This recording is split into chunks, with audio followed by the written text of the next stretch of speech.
ఇలాంటి breaking news వెంటనే నా నుండి పొందుటకు మీరు ఇప్పుడే ఈ వీడియో క్రింద కుడివైపున ఉండే సబ్స్క్రైబ్ మరియు గంట గుర్తుపై క్లిక్ చేయండి, లైక్ చేయండి, మీ మిత్రులకు షేర్ చేయండి.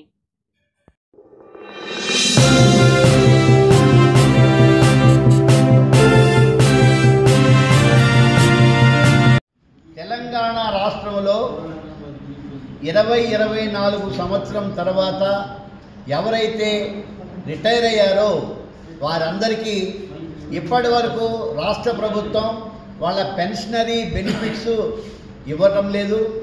వారు దాచుకున్నటువంటి ప్రావిడెంట్ ఫండ్ కూడా ఈరోజు వరకు ఇవ్వటం లేదు.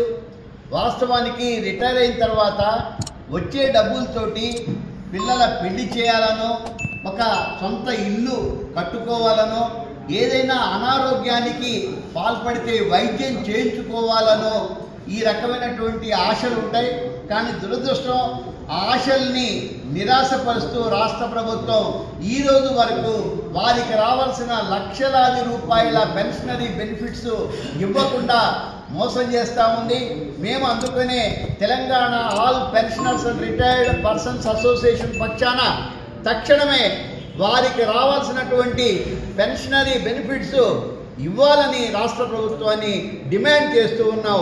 ఒకవేళ ఇంకా ఆలస్యం చేస్తే ఎవరైతే పెన్షనరీస్ ఉన్నారో వాళ్ళందరం మా కుటుంబ సభ్యులతోటి హైదరాబాదులో సెక్రటేరియట్ ముందు నిరాహార దీక్ష, ధర్నా చేయడానికి కూడా సిద్ధమని చెప్పేసి తెలియజేస్తూ ఉన్నాం.